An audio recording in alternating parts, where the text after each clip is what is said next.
Cristiano Ronaldo cobra 286 millones de dólares por año. Karim Benzema recibe 174 millones y Mbappé cierra el podio con 81 millones. Luego aparecen Haaland, Mané, Koulibaly, Vinicius, Musiala, Milinkovic y Toney completando el top 10. Sería un sueño siquiera recibir una décima parte de dichos números. Con tan solo 4 millones estaríamos hablando de 26 veces lo que gana el primer ministro del Reino Unido, 75 veces lo de un taxista, 125 lo de una enfermera y 256 veces lo de un mozo.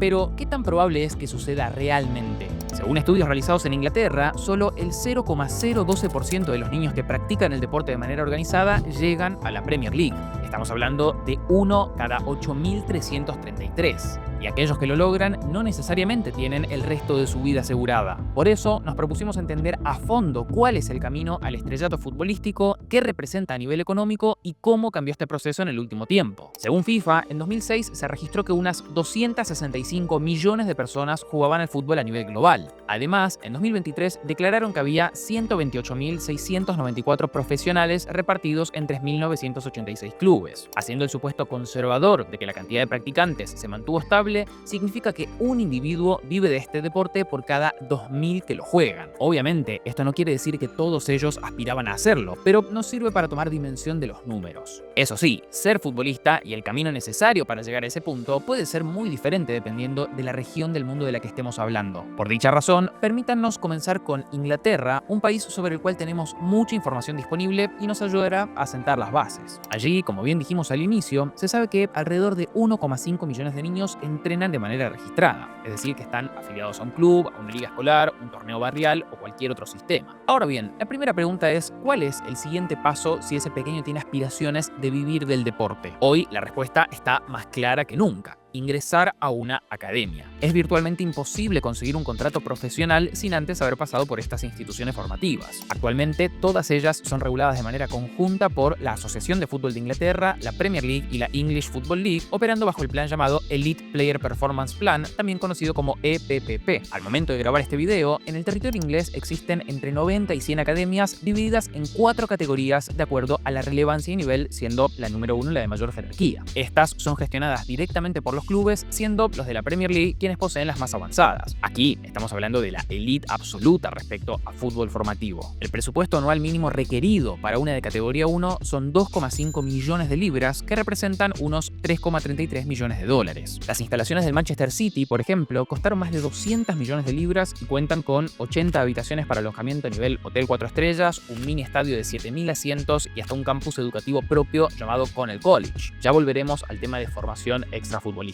Con una infraestructura de este calibre, no es sorpresa que miles de aficionados y periodistas de todo el planeta quieran conocer el campus. Claro que para cualquier viajero que visite el Reino Unido o siga a su equipo por el país que sea, hay algo que no puede fallar: Internet. ¿Cuántas veces sucede que llegamos a destino y no tenemos conexión, ya sea para pedir un taxi o comunicarnos con nuestros familiares? Por suerte, déjenme decirles que existe la solución perfecta y llega de la mano de Saily y SIM, el sponsor de este video. Con Saily pueden conectarse a internet en más de 200 países sin necesidad de adquirir una SIM física, ni hablar del riesgo que tienen de que cuando la insertan en el dispositivo no funcione o los datos no se activen a tiempo para cuando los necesitan. Nada de eso ocurre con Saily. Les muestro cómo funciona. Simplemente deben descargar la aplicación, elegir el plan que mejor se ajusta a sus necesidades y listo. Tienen una conexión segura de manera inmediata. Lo mejor es que pueden comprar y activar el plan antes de viajar y así tener conexión apenas aterrizan. Además, se evitan las tarifas de roaming y pagan únicamente por los datos que necesitan. Además está decir que se trata de uno de los precios más competitivos que se pueden encontrar. Así que ya saben, si quieren viajar tranquilos, descarguen Saily a través del link saily.com/ndf que pueden encontrar en la descripción o también escaneando este QR. Eso sí, al momento de elegir el plan, introduzcan el código ENDF para obtener un 15% de descuento exclusivo y al mismo tiempo ayudarnos a que el canal siga creciendo y podamos hacer más cosas como estas. Volviendo al camino del profesionalismo de los jugadores, el punto clave es entender que el primer gran corte está justamente allí, en lograr ingresar a dichas instituciones. Se estima que actualmente hay alrededor de 14.000 jóvenes en ellas, siendo unos 7.000 los que se encuentran en las de categoría 1. Dados estos números, si recordamos que habrían 1,5 millones de niños practicando de manera organizada, estamos hablando de que apenas el 0,93% logra ingresar. es decir, 1 cada 107. Aunque, también hay que decirlo, existe un factor que es clave a la hora de mejorar esas probabilidades: el mes de nacimiento. La situación mejora considerablemente si se da en septiembre. La razón es lo que se conoce como el efecto de la edad relativa. Lo primero que debemos entender para conocer por qué ocurre esto es que el ingreso a las academias se da increíblemente temprano. El 34% lo hace con menos de 9 años, dejando porcentajes menores al 10% para niños de 10, 11 y 12. El inconveniente es que a esa edad de pleno desarrollo cada mes cuenta. Y dado que el corte del año escolar se hace en septiembre, los que nazcan allí compartirán categoría con otros de agosto del año siguiente, sacándoles hasta 11 meses de ventaja. Si bien parece poco, a los 9 años puede representar pasar de 1,26 metros de estatura a 1,32, y ni hablar en lo que respecta a fuerza y velocidad. Por eso, un estudio de la EPPP encontró que el 45% de los admitidos nacieron en el primer tercio del año lectivo, que va justamente de septiembre a noviembre. Dicha cifra representa hasta 4 veces más que el último tercio de junio a agosto.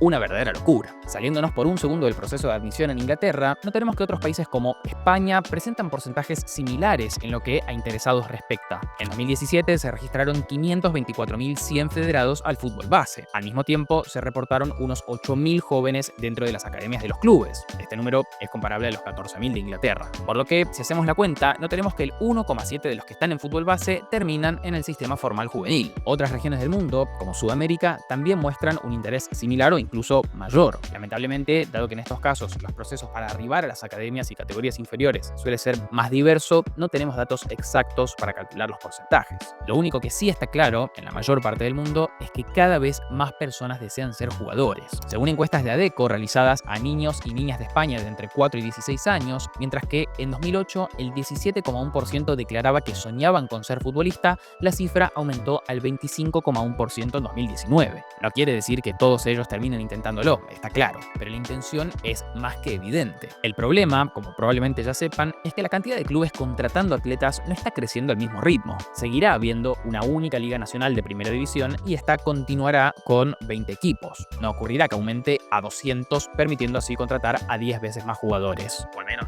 no por ahora. Con lo cual, sería de esperar que los porcentajes de jóvenes que terminen con un contrato bajo el brazo sea cada vez menor. No porque haya menos oportunidades, sino porque hay más individuos yendo atrás de las mismas. Bien, continuamos con el recorrido, que tampoco es todo tan malo. Hay cosas súper positivas sucediendo una vez que se ingresan a las academias. Allí, obviamente, el gran objetivo ya es debutar de manera profesional, conseguir que el entrenador del primer equipo nos vea y seleccione para estar en la plantilla. Algo que uno pensaría, habiendo logrado ingresar al sistema interno del club, no debería ser tan difícil. Bueno, lamentablemente lo es. Según datos de la propia asociación inglesa, solo el 16% de los futbolistas en academias de categoría 1 hacen al menos una aparición en cualquier liga profesional del país. Aquí estamos hablando no solo de Premier League, sino también de Championship, League One y League 2. El porcentaje es todavía más bajo cuando hablamos de atletas situados en academias categoría 2 y categoría 3, con lo cual solo 1 de cada 6 que hayan ingresado a las mejores instituciones formativas lograrán su debut en el país. Si a eso le sumamos que previamente 1 de cada 107 accedía siquiera a dichas academias, entonces la probabilidad de debutar al momento que empiezan dentro de aquel 1,5 millones de niños es de apenas 0,15%. O, lo que es lo mismo, lo hará 1 de cada 672 que lo intenten. Lo más llamativo de todo es que, incluso siendo increíblemente bueno, se necesita una considerable cuota de suerte en el camino. Quizás el mejor ejemplo de esto sea Marcus Rashford. El canterano del Manchester United ingresó a los 7 años a la academia del club e hizo todo el proceso. Estaba listo para saltar al campo de juego del Old Trafford, solo necesitaba que esa puerta se abriera. Y dicho momento ocurrió el 25 de febrero de 2016. El delantero y capitán Wayne Rooney estaba lesionado, dejando su lugar a Anthony Martial. Sin embargo, en el calentamiento minutos antes de que inicie el partido, este también se lesionó, dejando la vacante abierta. Franz Hock, integrante del cuerpo técnico de Louis van Gaal, contó que le propusieron todo tipo de cambios tácticos para acomodarse a ese imprevisto. Pero, una vez que finalizaron sus propuestas, comentó que Luis dijo: "No cambiamos nada. Marcus entra, se lo merece. Marcus está haciendo un buen trabajo, viene mejorando, es joven y yo confío en eso". Cuestión que el jugador ingresó, hizo 2 goles, luego otros 2 pocos días después frente al Chelsea y su futuro quedó sentenciado. En menos de una semana había asegurado el resto de su vida. Llegó a ese encuentro con absolutamente todo lo que necesitaba, claro, pero sin el imprevisto que jugó a su favor, no sabemos cuánto más habría tenido que esperar. Tal vez para siempre. Lo cual nos lleva a una de las grandes preguntas de este video.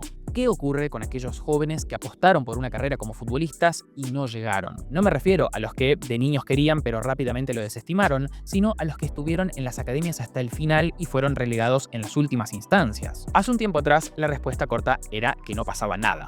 Me refiero a los clubes. Si el joven no era lo suficientemente bueno, el sistema los escupía de vuelta a la calle sin más remedio. Quedaba a la suerte de cada uno hacerse valer con la poca preparación que tenían para cualquier otra profesión dentro de la economía. De hecho, el inconveniente no es solo de sustentación, sino también de motivación y hasta identidad. Durante todo el proceso formativo, el individuo tiene claro que su destino y lo que quiere es ser futbolista profesional. Cuando ese sueño se termina, gran parte de lo que lo constituía como persona desaparece. Si ya no será ese increíble delantero, entonces ¿qué? Johnny Gorman, un exjugador que tuvo apenas unos minutos en la primera del Wolverhampton, lo puso mejor que nadie. Cuando un futbolista es liberado de su academia, se siente desilusionado, su motivación cae, se vuelve resentido y cree que ha desperdiciado 20 años de su vida. Por eso, estas instituciones formativas tienen una responsabilidad enorme en intentar contrarrestar todo eso. Y lo cierto es que en los últimos años se mejoró muchísimo. En primer lugar, buscan ser lo más transparentes posible respecto a las chances reales de lograrlo. Según la organización EPPP,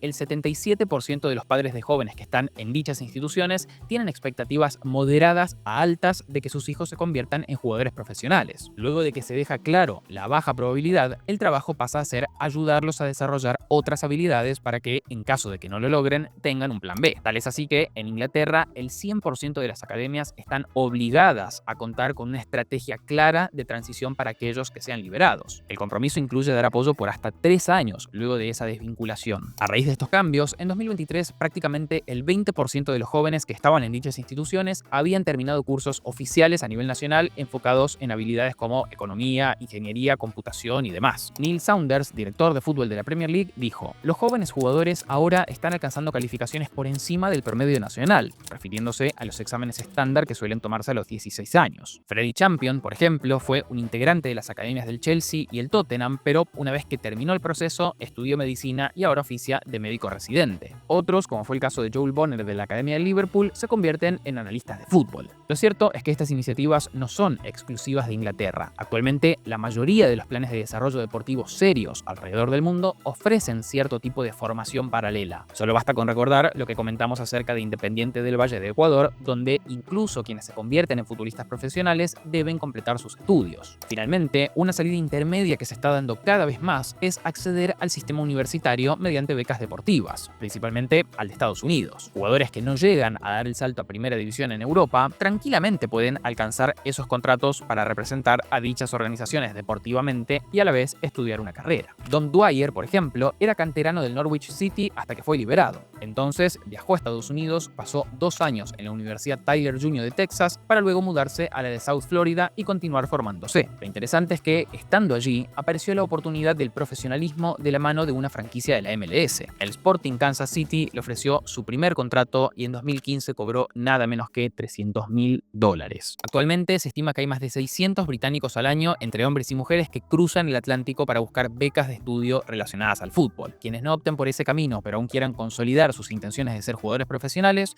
probablemente terminen en ligas de menor nivel en otras partes del mundo. Obviamente por una recompensa económica considerablemente inferior. Tal es así que, según la FIFA, en 2016 menos del 2% de los futbolistas alrededor del planeta ganaban una cifra mayor a $720.000 al año. Más llamativo aún, el 45% recibía menos de $1.000, es decir, debajo de los $100 por mes. Lo cual nos lleva a nuestra última pregunta: ¿cuánto gana realmente un jugador profesional? Y más importante aún, ¿es suficiente para no trabajar nunca más? Lo primero a dejar en claro es que la lista que vimos al inicio de los 10 que más embolsan está totalmente alejada de los promedios. Según la plataforma Capology, en la Premier League el salario medio es de 4,2 millones de libras, lo que serían 5,6 millones de dólares. Cifra todavía increíblemente interesante, pero claramente menor a la de los astros del comienzo. En la Liga de España los números son parecidos, alcanzando un promedio de 3,4 millones de euros o, lo que es lo mismo, 3,9 millones de dólares. La segunda división inglesa tiene cifras medias de 1,15 millones y la MLS de 718.000. En lo que a Sudamérica respecta, clubes en torneos de primera división como el argentino y el brasilero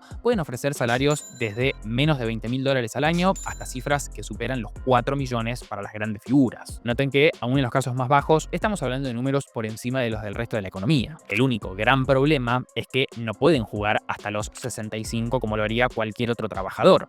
La carrera de un jugador, punta a punta, suele durar entre 10 y 15 años. Con lo cual, lo que se vuelve clave es el manejo que hagan de ese dinero mientras están activos para justamente lograr la seguridad económica que tanto se anhela. Y aquí, el gran secreto reside en cuánto gasten durante todo ese tiempo. Porque, como vimos en este otro video, 3 de cada 5 jugadores tienen problemas financieros una vez que termina su carrera. Aún así, está más que claro que si un futbolista logra llegar a la primera de las grandes ligas europeas, no deberían tener problemas para resolver el resto de su vida. Lo que sí esperamos haya quedado en evidencia es que el camino para llegar allí puede ser increíblemente complejo. Las probabilidades que surgen de la infinita cantidad de niños que poseen el mismo sueño son realmente bajas, lo cual no quiere decir que no haya que intentarlo, solo que es algo que se debe tener presente y contar con un plan B para el caso de que no se termine dando. No olviden suscribirse y cualquier comentario que quieran hacer lo vamos a leer.